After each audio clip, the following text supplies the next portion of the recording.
Here's I'm going to show you how to completely make a Apple Watch silent or mute.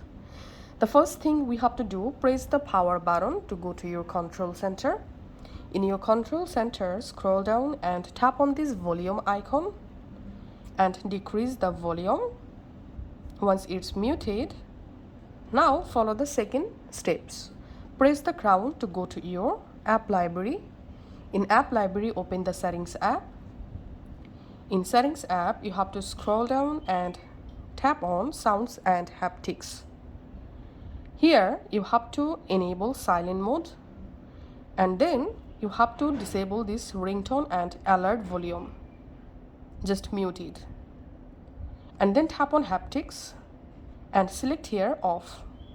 And you have successfully made your Apple Watch mute or silent. Thanks for watching.